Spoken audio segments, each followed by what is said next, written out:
Hello everybody, I'm back with another video and I want to talk about yesterday's two quarterfinals at the Roland Garros between Stan Wawrinka and Roger Federer and Nishikori against Rafael Nadal.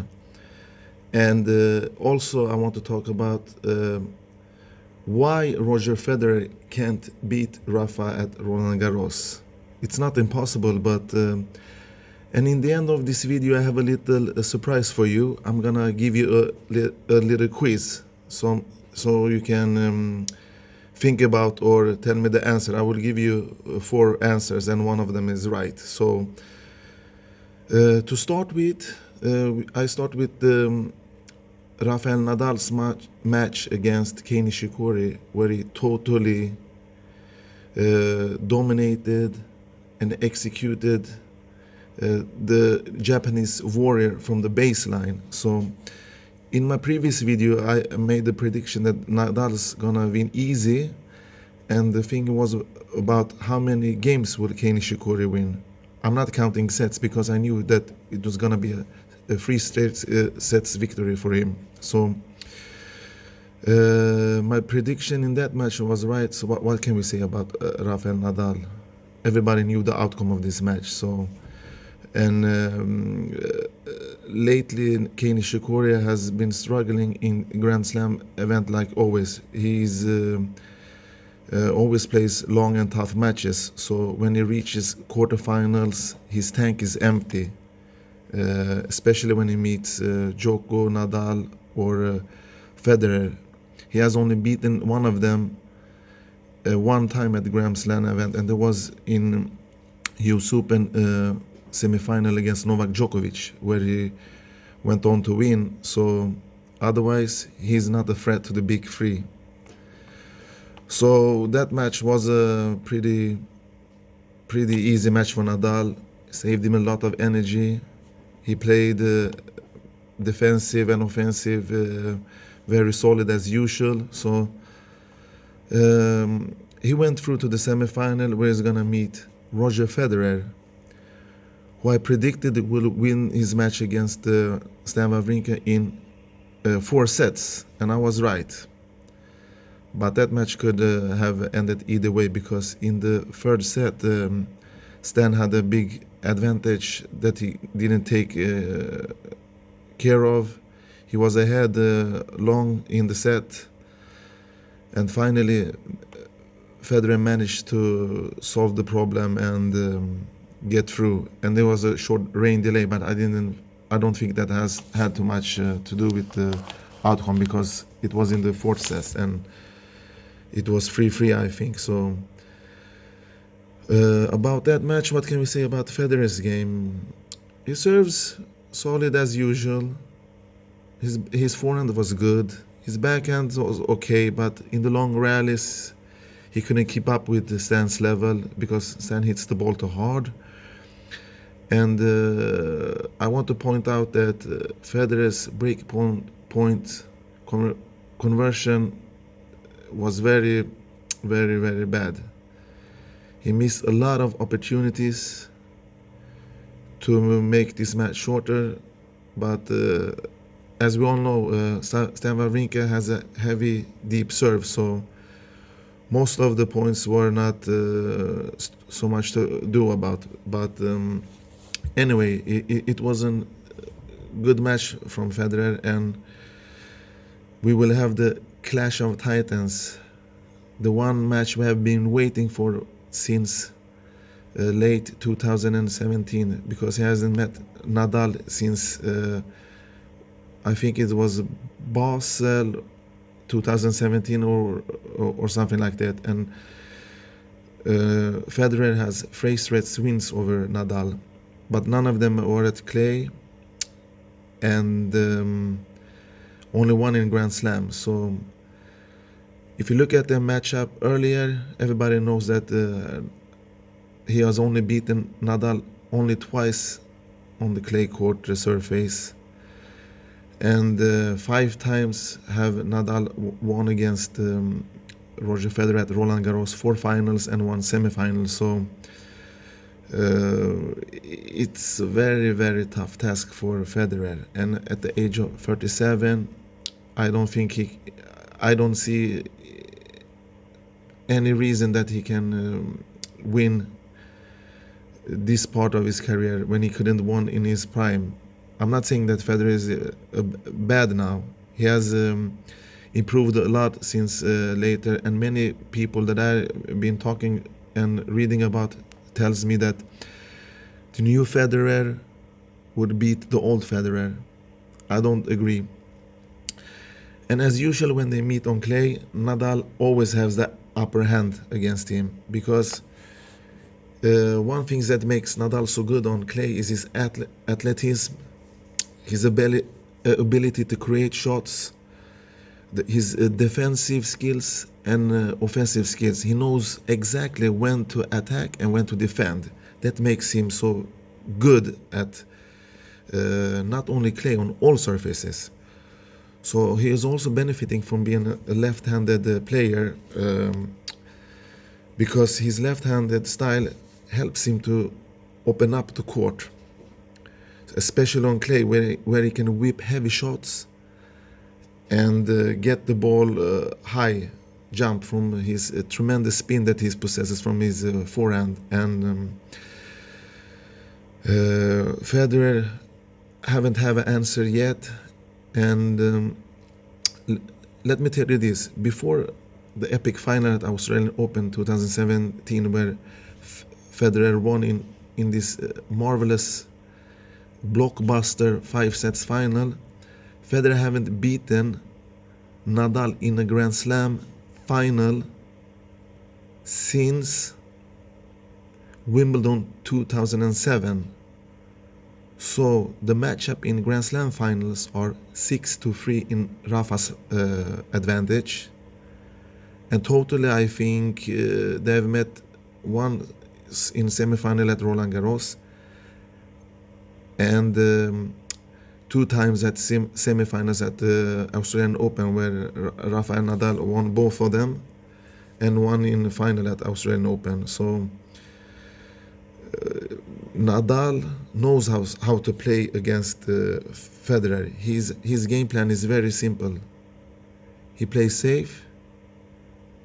He pushes the ball always mostly on Federer's backhand side, because from that side Federer leaks unforced error like nobody else when he meets another player, because that's the reason why. And to win over Rafa at any surface, especially on clay, you have to have a game style like Djoko, where you give back Nadal everything he pushes around to your side. You have to play the ball hard and give Nadal his own medicine. And Djokovic is the only one that can do that, because he has the best court coverage of all, together with Nadal. He has a heavy backhand with great depth that causes many damages on both Nadal's left and forehand side and backhand side. So that's the style and game you have to have a chance to beat Nadal. And it's even not enough on clay. And then you have to play like the famous Swede, the first man to beat Nadal at Roland Garros. Heavy serve, heavy ground strokes. You have to keep that and maintain that level for at least 4 hours, because every point Nadal plays, he plays like it's a match point. He doesn't give anything for free. And you have to have the best day of your life at the court to beat Nadal at Roland Garros. And only 2 players have managed to defeat Nadal in 93 matches. So he has won 91 matches at Roland Garros and only lost 2 of them.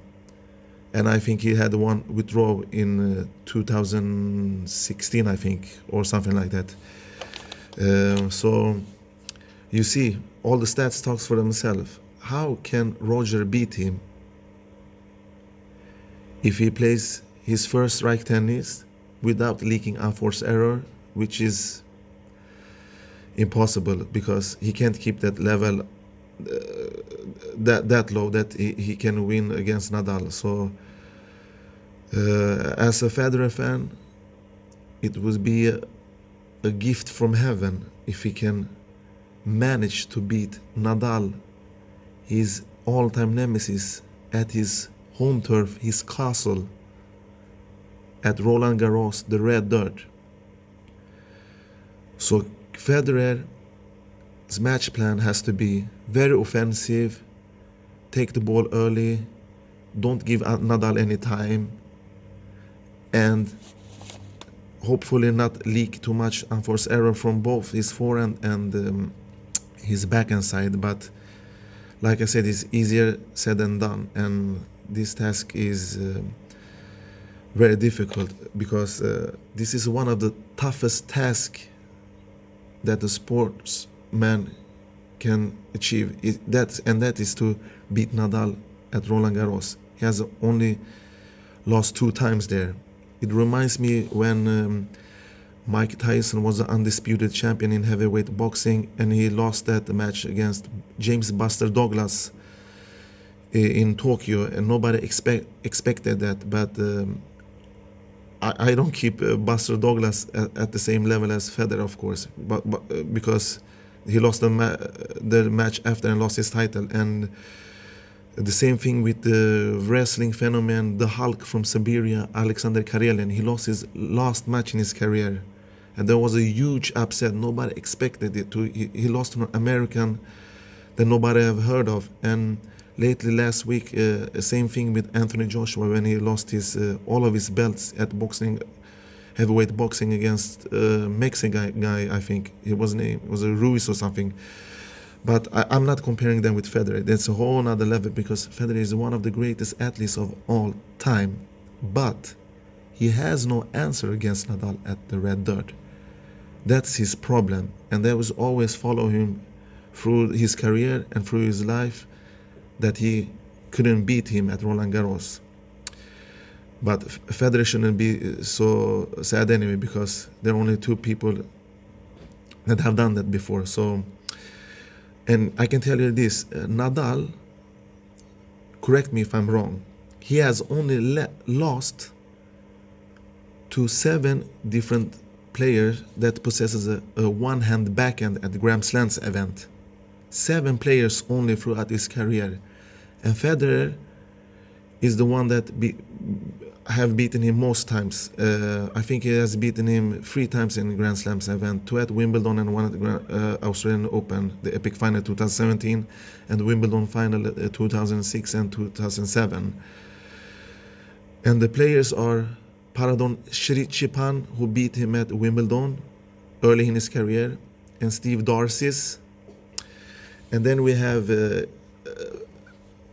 Feliciano Gonzalez from Chile. He beat him at Australian Open, and Mikael Yuzny also beat him, and James Blake. So those 5, and Roger Federer, and of course Stan Wawrinka, who beat him at the final of Australian Open 2014. Those are the only left-handed players that have beaten Rafael Nadal at a Grand Slam event throughout his whole career. And Federer have only managed to do that on 3 occasions. So what does that say about Nadal's defensive skills, his offensive skills, his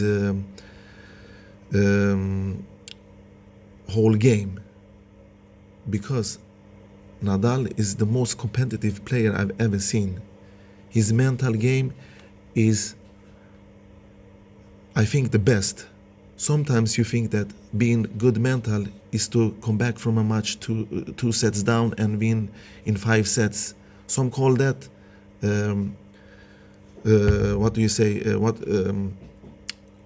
mental toughness. But for me, mental toughness is to play like Nadal and don't give the opponent that chance to take that advantage in the beginning. So when Nadal plays at Grand Slam, the first set against him is always the most important, I think. Of course, every point on the match is crucial and important, but especially the first set. And that's mental toughness for me. Year through year, he has done it. Low-ranked players, qualifiers, wild cards, you name it. Many have come in his way, and he never lost them. I think Stephen Dorsey's was one of the first qualifiers he has now ever lost to. Correct me if I'm wrong. Maybe Gilles Miller also, that he lost 2 times at Wimbledon. But he's right. He has a double-handed backhand. So I was talking about left one-hand backhand. So you have to think, what can Federer do? Because Nadal is rock solid as before. He doesn't dip. He doesn't give away anything for free. So Nadal's game plan is very simple. He's gonna play his game. Everybody knows that.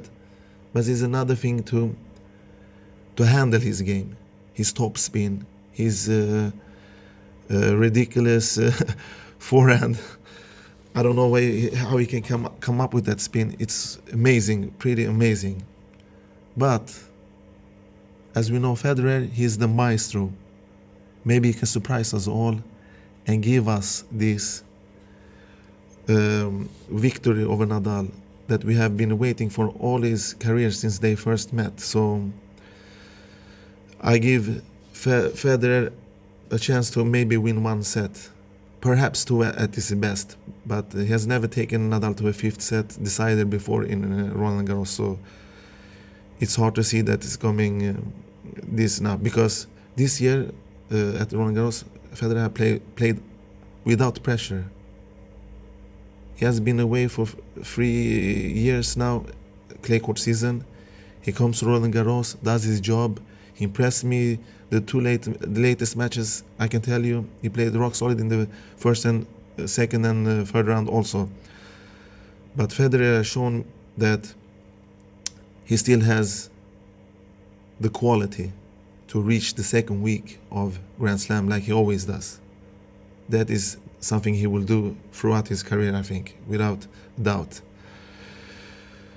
So the matchup on Friday will be hopefully an epic battle. I don't want Nadal to win too easy. I want Federer to do his best, even if he lost. I want him to lose with the flag on top. All right, I promise you a quiz, because I'm a tennis nerd and I would like to just...